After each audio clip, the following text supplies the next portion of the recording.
इय्याका नअबुदु व इय्याका नस्तईन। मेरे गुजरात के बाशऊर पाकिस्तानियों,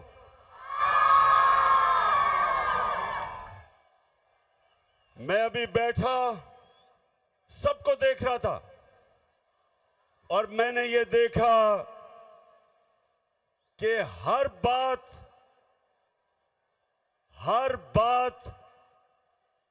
जिसके अंदर कोई सियासी शऊर होना होता था, एकदम मेरे सारे नौजवान और मेरी बहनें एकदम उसके ऊपर रिएक्ट करती थी। माशाल्लाह माशाल्लाह।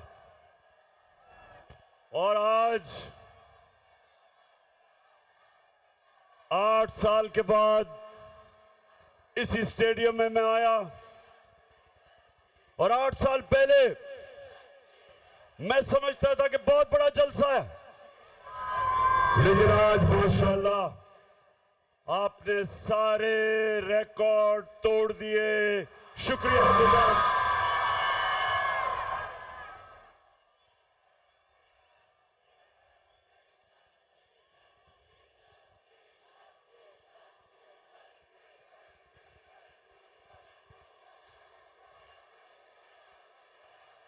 जी, मैं अभी महंगाई के ऊपर आने लगा हूं। डीजल की कीमतें मुझे पता है कि कहां से कहां गई। जब हमारी हुकूमत को साजिश के तहत हटाया गया तो 150 रुपया लीटर पे पेट्रोल था और 145 रुपए पे 1 लीटर फजल रहमान था।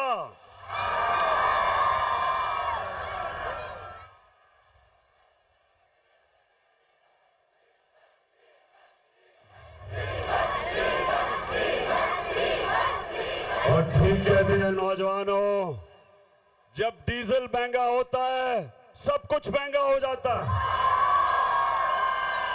ट्रांसपोर्ट महंगी हो जाती है, जनरेटर महंगा, बिल ज्यादा आता है किसानों का, हर चीज महंगी होती है जब फजल रहमान महंगा होता है। अच्छा गुजरात, अब जरा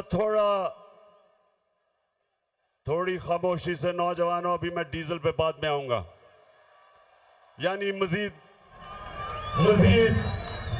डीजल पे बात करने के लिए बाद में आऊंगा। अच्छा अब सुने नौजवानों, अल्लाह ने संजीदगी से सुननी है बात मेरी, क्योंकि मैं नौजवानों आपके लिए खास तौर पे मैं अपनी कौम को हकीकी आजादी के लिए जगाने की कोशिश कर रहा हूं और मैं अल्लाह का शुक्र अदा करता हूं कि उसने मेरी कौम को जगा दिया है, बेदार कर दिया है। कौमों को इश्यूज का समझ आ गई है, कौमों में शऊर आ गया है और पहले शऊर आता है और उसके बाद इनकलाब आता है और इनकलाब हकीकी आजादी का, जो इंशाअल्लाह हमारी कौम को उधर लेके जाएगा जो हमारे अजीम नजरियाती लीडर इल्लामा इकबाल की सोच थी। एक गैरतमंद खुददार कौम, अपने पैर पे खड़े होने वाली कौम, जब दुनिया में बाहर जाए हरे पासपोर्ट की दुनिया इज्जत करे। इंशाल्लाह एक वक्त आएगा, और नौजवानों बड़ी ख्वाब देखा करो, बड़ी सोच रखो, एक वक्त आएगा और अल्लाह मैं तेरे से दुआ मांगता हूं कि वो वक्त आए कि जब मेरा पाकिस्तानी दुनिया में जाएगा तो दुनिया कहेगी कि वो देखो पाकिस्तानी आ रहा है। ये ऐसे होगा। और नौजवानों सुनो मेरी बात, इंसान वो बड़े काम करता है जो बड़ी ख्वाब देखता है। वो इंसान ऊपर जाता है जिसकी बड़ी ख्वाब होती है। अगर मैं अच्छा, अल्लाह ने क्रिकेट में कामयाबी दी थी तो इसलिए कि मैं बाकी खिलाड़ियों से बड़ी ख्वाब देखता था। मेरी ख्वाब रुकती कहीं नहीं थी कि पहले मैं कहता था मैं पाकिस्तान के लिए खेलूंगा, फिर मैंने कहा मैं पाकिस्तान का सबसे बेहतरीन खिलाड़ी बनूंगा, फिर मैंने कहा मैं दुनिया का सबसे बेहतरीन ऑलराउंडर बनूंगा, और फिर मैंने कहा अपने आप से कि मैं अपनी टीम को वर्ल्ड कप जिताऊंगा। ये होती है ख्वाब। तो मेरे नौजवानों, आप में से बड़े काम वो करेगा जो बड़ी ख्वाब देखेगा, और मैं पाकिस्तान की ख्वाब आपको बता रहा हूं कि अल्लाह ने हमें सब कुछ दिया है। मेरे मौला ने इस मुल्क को 12 मौसम दिए हैं। 12 मौसम है पाकिस्तान में, हम कुछ भी उगा सकते हैं। अल्लाह ने हर किस्म की नेमत दी, ज़रख़ेज़ जमीन दी, टैलेंटेड नौजवान दिए। वो पाकिस्तानी जो बाहर जाते हैं और बड़े बड़े काम करते हैं, जब मौका मिलता है मेरे नौजवानों को, ये सारी दुनिया में शाइन करते हैं, ऊपर जाते हैं। तो जो नौजवानों, मैं आपको आज बात बताना चाहता हूं जिसकी वजह से मैं अपनी सारी कौम के पास जा रहा हूं, अपने नौजवानों को जगा रहा हूं कि जब तक एक कौम हकीकी तौर पे आजाद नहीं होती, आवाज ऊपर नहीं जाती, गुलाम ऊपर नहीं जा सकते। गुलाम सिर्फ अच्छे गुलाम बन सकते हैं, सिर्फ आजाद इंसान इलामा इकबाल के शाहीन बन सकते हैं, सिर्फ वो ऊपर प्रवास कर सकते हैं। कायदे आजम एक गुलाम हिंदुस्तान में एक आजाद लीडर था। मुखालिफ भी कायदे आजम को इज्जत से देखते थे, खुददार थे, गैरतमंद इंसान था। लोग इज्जत आपकी तब करेंगे, नौजवानों ये सुन लो मेरी बात, जितना मर्जी पैसा कमा लो आपको इज्जत नहीं मिलेगी। इज्जत तब मिलेगी जब आप पहले अपनी इज्जत खुद करेंगे। अगर दुनिया से इज्जत करवानी है, पहले अपनी इज्जत को खुद करो। और जो कौमें अपने लोगों की इज्जत नहीं करती, अपने लोगों को भेड़ बकरियों की तरह रखती हैं, लोगों पे जुल्म करती हैं, लोगों को इंसान नहीं समझती, उस कौम की कोई इज्जत नहीं करता।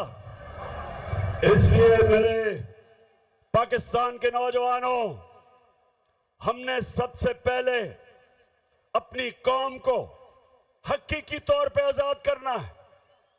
हमने अपने लोगों को हकूक देने हैं, इंसाफ देने हैं, और इंसाफ दे के लोगों को आजाद करना है, क्योंकि इंसाफ इंसानों को आजाद करता है।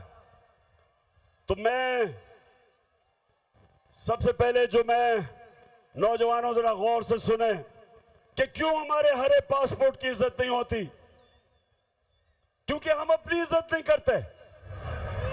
और अगर आपने देखना है कि हमारी इज्जत क्यों नहीं होती, तो चेरी ब्लॉसम शहबाज शरीफ को जरा यहां मुलाहिजा फरमाएं। जरा देखें कि जब मुल्क का सरबराह ऐसी बातें करता है तो उस कौम की कौन इज्जत करेगा। मैं सऊदी अरब से होके आया हूँ, मैं यूएई के होके, अभी मैं तुर्की होके आया हूँ। और मैंने उन भाइयों को कहा कि आप हमारे बड़े अजीम भाई हैं, हमेशा आपने हमारी मदद की।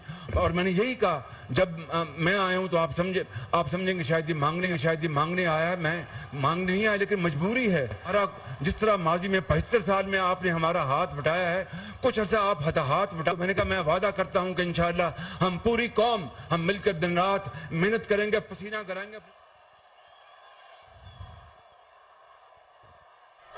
गुजरात और मेरी अब बहनें इतनी तादाद में आई हैं, आपको भी मैं खुश आमदेद कहता हूं। अब मुझे सवाल का जवाब दे। अगर कोई आपको ऐसे कहे, अभी जरा आप जाएंगे बाहर, मांगने वाला आएगा, कहेगा जी मैं मजबूर हूं, यही कहेगा ना मैं मजबूर हूं, या कहेगा जी मुझे पैसे थोड़े दे दो, मैं वापस कर दूंगा बाद में, और आपको पता है वो नहीं वापस करेगा। तो ये जब आपके मुल्क का सरबरा कहता है जी मैं तुर्की गया, मैं यूएई गया, मैं सऊदी अरेबिया, मैं पैसे मांगने गया, तो नौजवानों इसलिए मेरी बड़ी गौर से आपने बात सुननी है। हम एक अजीम कौम है और हमने उस उज़्मत पे पहुंचना है, लेकिन उससे पहले हमने अपने आप को आजाद करना है। कुरान में अल्लाह कहता है मैंने इंसान को अपनी सबसे अजीम मखलूक बनाया है। फरिश्तों को कहा कि इंसान के सामने झुको, और जब शैतान जो अल्लाह की सबसे ज्यादा इबादत करता था, जब शैतान ने कहा कि नहीं मैं तो आग का बना हुआ हूं, ये तो मिट्टी का बना हुआ है, मैं नहीं झुकता, तो अल्लाह ने शैतान को कहा कि तुम्हें भी नहीं पता, फरिश्तों को भी नहीं पता कि मैंने इंसान में कितनी सलाहियत पैदा की है। तो नौजवानों, आप में से भी ज्यादा लोगों को नहीं पता कि आप में अल्लाह ने कितनी सलाहियत दी है। आप सब में, आप अल्लाह की सबसे अजीम मखलूक हो। आपको कोई जरूरत नहीं कि आपके मुल्क का सरबराह जाके भीख मांगे। एक खुददार कौम कभी किसी के सामने हाथ नहीं फैलाती। एक खुददार आदमी भूखा मर जाता है, लेकिन इंसान के सामने हाथ नहीं फैलाता। तो गुजरात नौजवानों, मैं आपसे और भी बातें करूंगा, लेकिन मैं आपकी तरबियत भी करूंगा, क्योंकि मैं चाहता हूं कि आप सब मेरे साथ तैयारी करें। यहां हमने एक हकीकी आजादी की तहरीक चलानी है, और उसमें सबसे पहला काम क्या करना है, हमने इस मुल्क का इंसाफ का निजाम, एक इंसाफ का निजाम ठीक करना है कि यहां ताकतवर जो जुल्म करता है कमजोर पे, हमने कमजोर को तहफ़्फ़ुज़ देना है और आजाद करना है। तो नौजवानों, इसके लिए आपने सबने मेरे साथ निकलना है, क्योंकि इस वक्त हमारी हुकूमत एक इंपोर्टेड हुकूमत, जिसका ये इंपोर्टेड वजीर आजम आपने देखा था, चेरी ब्लॉसम, उसकी सबसे बड़ी कमाल यह है कि वो जूते बड़े अच्छे पॉलिश करता है, और वो बूट तौर पे अच्छी तरह पॉलिश करता है। जितने बड़े बूट उतनी अच्छी पॉलिश। तो आपने इसलिए मेरे साथ निकलना है कि ये बैरूनी साजिश के तहत चोरों का टोला हमारे ऊपर मुसल्लत किया गया। ये थ्री स्टूजेस जो हमारे ऊपर मुसल्लत किए गए, क्योंकि ये बड़ी अच्छी तरह अपने बैरूनी आकाओं के जूते पॉलिश करते हैं, इसलिए मुसल्लत किए गए। इमरान खान उनको इसलिए गवारा नहीं था क्योंकि वो कहता था एब्सोल्युटली नॉट, और वो किसी की गुलामी मानने के लिए तैयार नहीं था। और वो जो इस मुल्क की फॉरेन पॉलिसी बनाना चाहता था वो अपने लोगों के लिए थी। तो अगर मैं रूस मुझे सस्ता तेल दे और 40% कम कीमत पे या 30% कम कीमत पे अगर रूस तेल दे तो मैं क्यों ना लूं, क्योंकि मैं अपने लोगों को सस्ता पेट्रोल और फजल रहमान बेच सकता हूं। तो क्यों ना लूं मैं।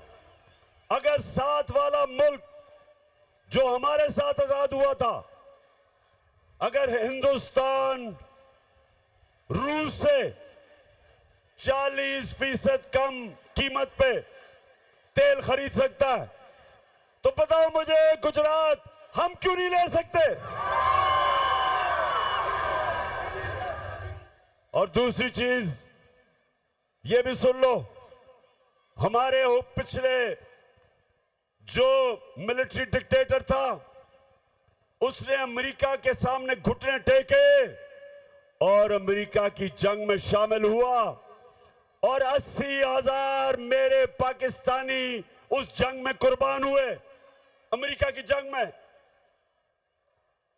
और जब मैं कहता हूं कि अमेरिका हम तुम्हारे साथ अमन में शामिल हैं लेकिन किसी जंग में हम तुम्हारे साथ नहीं शामिल, तो मैं अपने लोगों का सोचता हूं। लेकिन जो लोग इन्होंने मुसल्लत किए, जो ऑर्डर मिलेगा उधर से ये वो करेंगे। ना ये रूस से सस्ता तेल लेंगे क्योंकि अमेरिका नाराज हो जाएगा, और ना ही मुझे खौफ है कि ये रोकेंगे कि हमारा मुल्क इस्तेमाल होगा किसी की जंग में और हमें नुकसान। तो गुजरात पहले हाथ खड़ा करके बताओ कि क्या आप मेरे साथ इसमें शामिल हो। तो गुजरात जब से ये आए हैं, याद होगा आपको कि मेरी हुकूमत के खिलाफ इन्होंने सब प्रोपेगेंडा किया और इनके साथ वो मिले हुए थे। गुजरात इनके साथ वो लिफाफा वाले सहाफी मिले हुए थे, लिफाफी मिले हुए थे, पैसे लेके जमीर बेचने वाले, और वो मीडिया हाउस जो हमेशा पैसे की बुत की पूजा करता है। और आप सबको पता है वो कौन सा मीडिया हाउस है। हाँ, फिर से ऊंची ऊंची जरा। जी जी, माशाल्लाह शऊर रखने वाली मेरी कौम है। अब तो बच्चा बच्चा मेरा शऊर बेदार हो चुका। और आज हम मुबारक देते हैं ARY को, और हम खास तौर पे इस्लामाबाद हाई कोर्ट का, हम सारी कौम अप्रिशिएट करती है इस्लामाबाद हाई कोर्ट को कि उन्होंने आजादी राय के ऊपर, आजादी सहाफत के लिए स्टैंड लिया। और ये जो फैसिस्ट गवर्नमेंट है, ये जो लोगों को मीडिया के ऊपर जुल्म, कंट्रोल, अच्छे अच्छे सहाफियों के ऊपर जुल्म, अरशद शरीफ जैसा एक मुहिब्बे वतन पाकिस्तानी वो मुल्क से बाहर गया हुआ है, साबिर शाकिर मुल्क से बाहर है इस हुकूमत के दहशतगर्दी की वजह से। एयाज अमीर जैसा दानिश्वर, समी इब्राहिम, उनको इन्होंने मारने की कोशिश की, और इमरान रियाज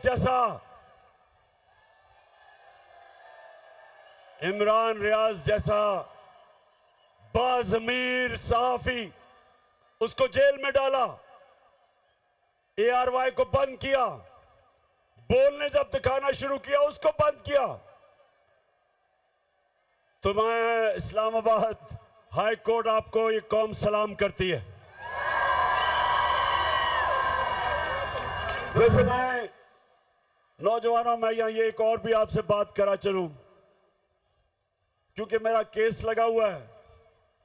मैं पहले ये सबसे सारी कौम के लिए, अभी मैंने आपको एक दो और वीडियोस बड़ी मजेदार दिखानी है, जरा थोड़ा सब्र करें जरा।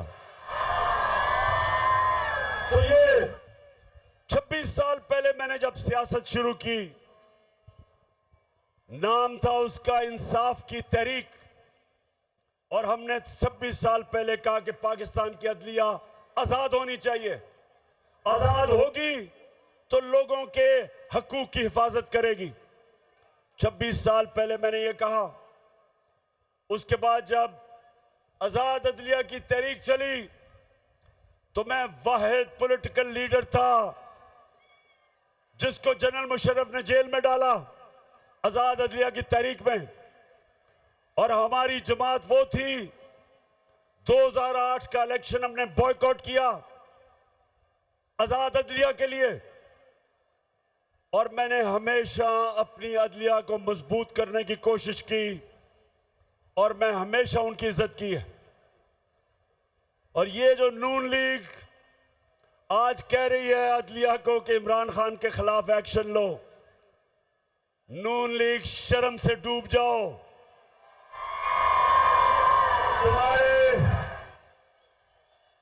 तुम्हारे नवाज शरीफ ने डंडों से सुप्रीम कोर्ट के ऊपर हमला किया था और चीफ जस्टिस सजाद अली शाह, एक ऑनरेबल चीफ जस्टिस को आपने ब्रीफ केस चला के रिश्वत जजेस को दे के एक ऑनरेबल चीफ जस्टिस को हटाया था। कभी मेरे से ये ना कभी कहना कि इमरान खान के ऊपर कंटेम्प्ट लगाओ, ये नून लीग वाले, तुम तो अपना मुंह बंद करो, कभी ऐसी बात ना करना। जस्टिस कयूम को टेलीफोन कर रहे हैं कि जज साहब वो बेनजीर को 3 साल नहीं 5 साल की सजा दो।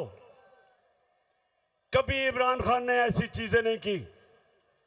और इंशाअल्लाह हमेशा हम इस पाकिस्तान की अदलिया को मजबूत करेंगे, क्योंकि जब तक आपकी अदलिया मजबूत नहीं होगी मेरे पाकिस्तानियों, आपके हकूक को और कौन हिफाजत करेगा?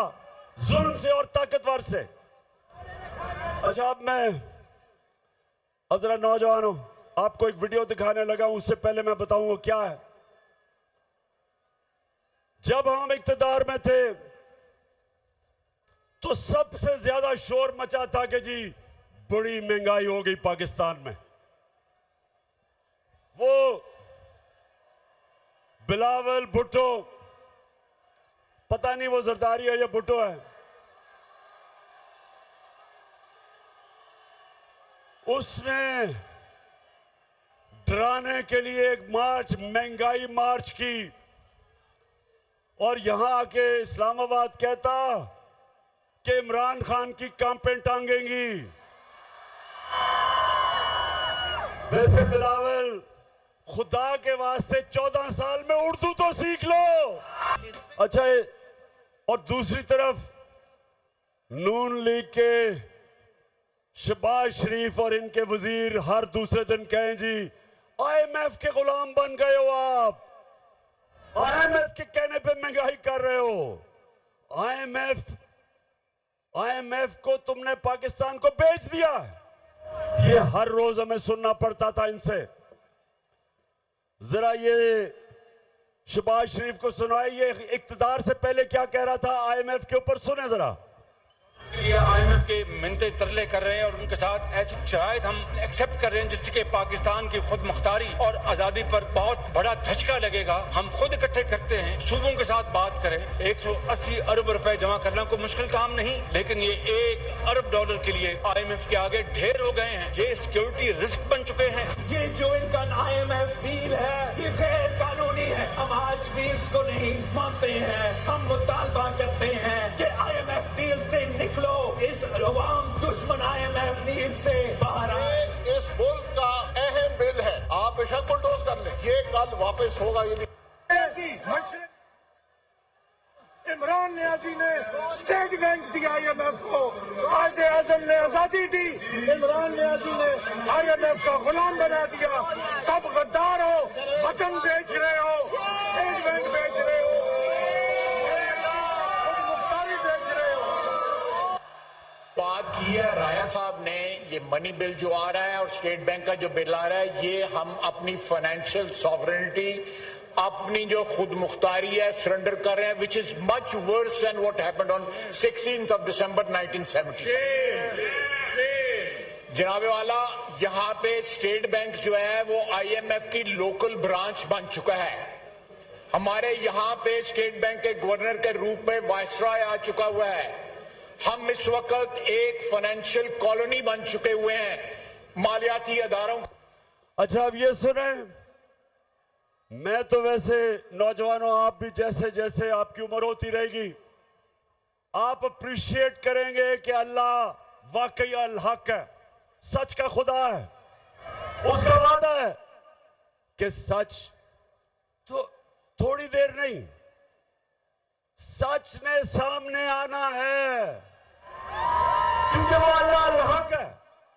तो इन्होंने ये बातें की कि जी IMF का गुलाम है, पाकिस्तान तबाह हो गया। और जब से आप ये आए, आप ये पता क्या कह रहे हैं? जब शौकत तरीन ने कहा कि जनाब सूबों में कैसे पैसे इकट्ठे करेंगे आपके लिए, क्योंकि सैलाब आ गया है, सैलाब के अंदर अरबों रुपए की तबाही हुई है, तो शौकत तरीन ने कहा कि आप ये कैसे, हम कैसे सूबे पैसे इकट्ठे करेंगे जब इतनी तबाही आई है? तो यही नून लीग ने कहा कि इनके ऊपर तौहीन IMF लगाना चाहिए। इनको गद्दार बना दिया कि इनकी जुर्रत कि ये IMF की बातें नहीं मान रहे। ये सुने कि ये होते हैं मुनाफिक।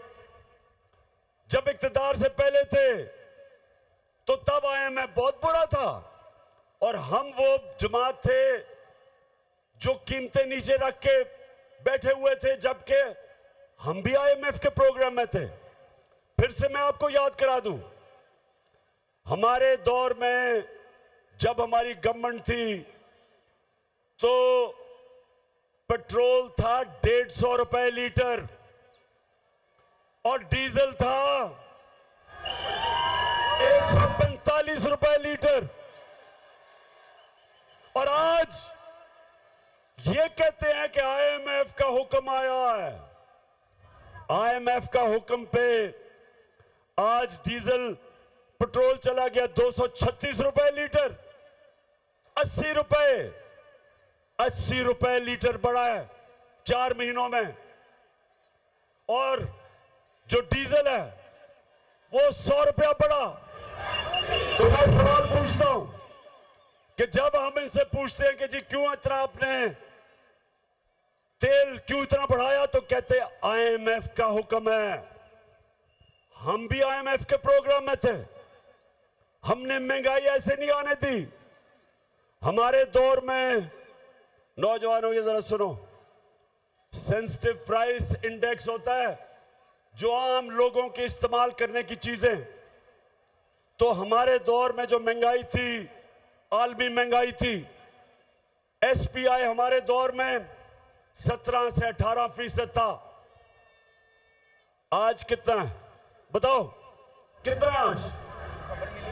45%, 3 गुना ज्यादा। 4 महीने में क्या हुआ कि 45% पे महंगाई पहुंच गई। हमारे दौर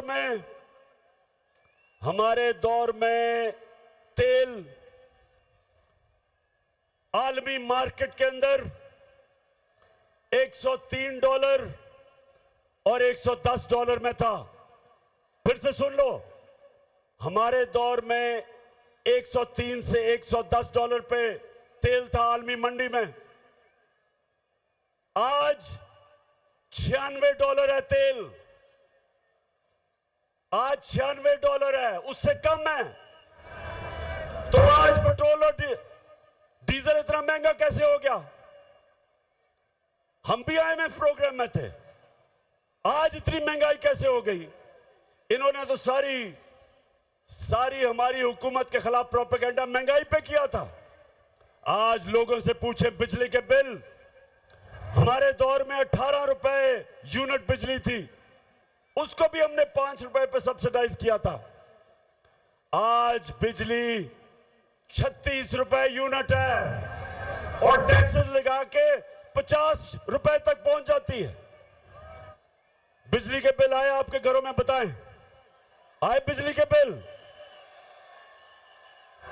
बिजली के बिल आए तो मुझे बताएं कि साथ आपने डिस्प्रिन रखी हुई थी सरदर्द बचाने के लिए।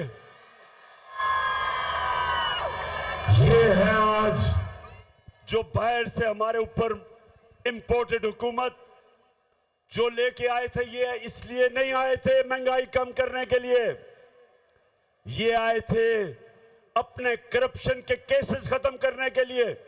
तो ये गुजरात, ये महंगाई कम करने नहीं आए थे, ये अपने करप्शन के केसेस वो खत्म करवाने आए थे। पहले जनरल मुशर्रफ ने इनके केसेस खत्म किए, एनआरओ दिया 2008 में। तब इन्होंने अरबों रुपए की चोरी की थी शरीफ और जरदारी खानदान ने, उसने केस माफ किए जबकि वो कर नहीं सकता था क्योंकि पैसा तो आपका था। गुजरात फिर से समझ जाओ, चोरी और करप्शन में क्या फर्क है?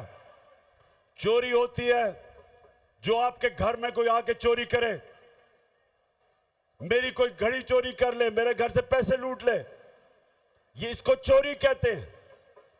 करप्शन होती है जब कौम का पैसा चोरी होता है, जो पैसा आपके स्कूलों पे, अस्पतालों पे, सड़कों पे, गुर्बत कम करने पे, सब्सिडी देने पे जो पैसा आपके ऊपर लगना होता है वो इनकी जेबों में चला जाता है, वो मुल्क को नुकसान पहुंचाता है। और जब मुल्क के सरबरा, प्राइम मिनिस्टर, वजीर चोरी करते हैं, मुल्क तबाह हो जाता है। तो गुजरात, हमारी जंग इंसाफ की, जब इंसाफ आएगा तो चोरी खत्म होगी, करप्शन खत्म होगी। और इसलिए हमने सबने मिलके इस इंपोर्टेड हुकूमत के साथ आप तैयारी करनी है, एक तहरीक चलानी है और जब मैं कॉल दूं आप सबने निकलना है। मैं इस हुकूमत को आज खबरदार करना चाहता हूं, ये जो आप हरबे इस्तेमाल कर रहे हैं, ये जो आप जुल्म कर रहे हैं, ये जो आपने शहबाज गिल के ऊपर तशद्दुद किया, जेल में उसको डाल के, उसको नंगा करके जो उसके ऊपर आपने तशद्दुद किया, मैं आज आपको खबरदार करना चाहता हूं कि जिस तरह आपने जमील फारूकी, एक सहाफी को, उसको जेल में बंद करके उसको भी नंगा किया, तशद्दुद किया, और खास तौर पे हमारे सिंध के ऑपोजिशन लीडर हलीम आदिल शेख, उसको एक केस से निकलता है दूसरे में डाल देते हैं। 27 FIR सिंध के ऑपोजिशन लीडर के ऊपर की हुई है, उसको जेल पे उस पे तशद्दुद किया।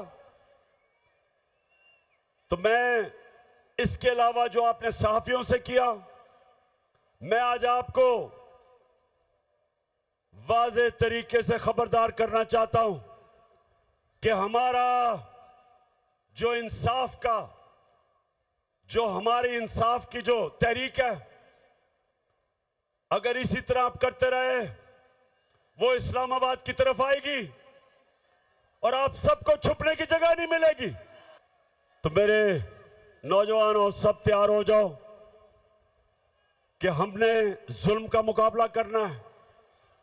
ये जितना हमारे ऊपर, मेरे कारकुनों पे जितनी FIRs काटेंगे, मेरे ऊपर मुझे दहशतगर्द बना दिया, दहशतगर्द की FIR काट दी कि मैंने सिर्फ ये कहा कि जो शहबाज गिल के ऊपर तशद्दुद हुआ, जिन लोगों ने किया, उनके खिलाफ कानूनी कार्रवाई करेंगे। इसके ऊपर मेरे ऊपर दहशतगर्दी का इन्होंने दफा लगा दी। जो मर्जी आप करें, ये मैच का वो वक्त आ गया है 20 साल क्रिकेट की ग्राउंडों में मुकाबला करने के बाद ये मेरा तजर्बा है कि आज जो हमारा मुकाबला है इन चोरों से, वो मैच का वो वक्त आ गया है कि पीडीएम आप सब जो मर्जी कर लो, अब आप जीत नहीं सकते। जो भी कर लो, बाहर बैठे हुए अपने जो आका हैं उनके घुटने घोड़े जितने भी दबाओ, जितनी मर्जी उनकी खिदमत करो, ये तुम मैच अब नहीं जीत सकते। मैं जितने भी हमारे सैलाब से मुतासरीन लोग हैं सारे पाकिस्तान में, गिलगित बल्तिस्तान, आजाद कश्मीर, पख्तूनख्वा, डीजी खान खास तौर पे, और राजनपुर डिस्ट्रिक्ट पंजाब की और सिंध की ज्यादातर डिस्ट्रिक्ट्स मुतासर हैं, और बलोचिस्तान।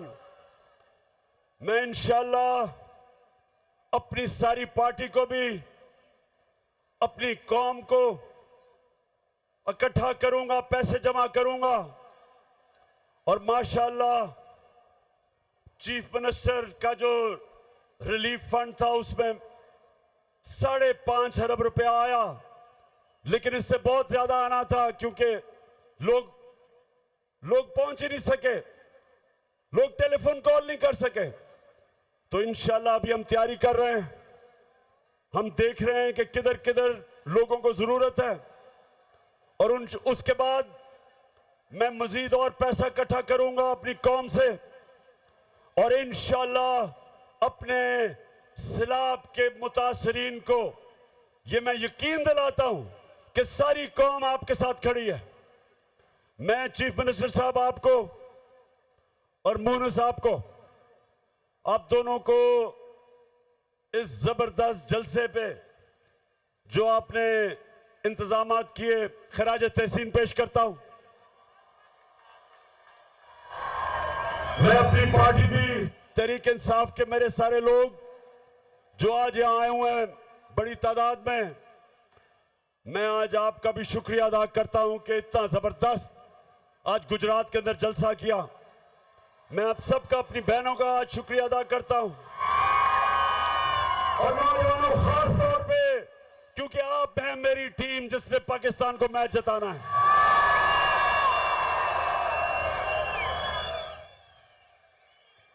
मैं अपने सारे स्टेज के ऊपर एमपीज, एमएनएज, सबको, सारे आपकी सारी फैमिली को, चौधरी साहब, अपनी टीम को, आज मैं सारों को इस शानदार शाम के और जबरदस्त जलसे का आप सबको खराज तहसीन पेश करता हूं।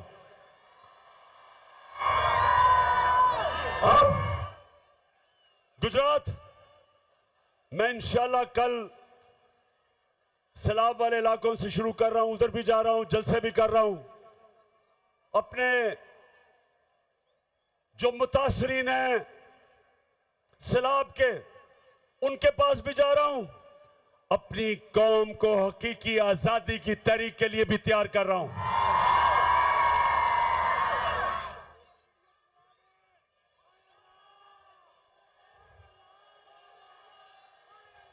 अच्छा, तैयार हो आप? नहीं, तैयार हो तहरीक के लिए? माशाल्लाह माशाल्लाह। गुजरात, मैं आज आप सबका दिल से शुक्रिया करता हूं। पाकिस्तान जिंदाबाद।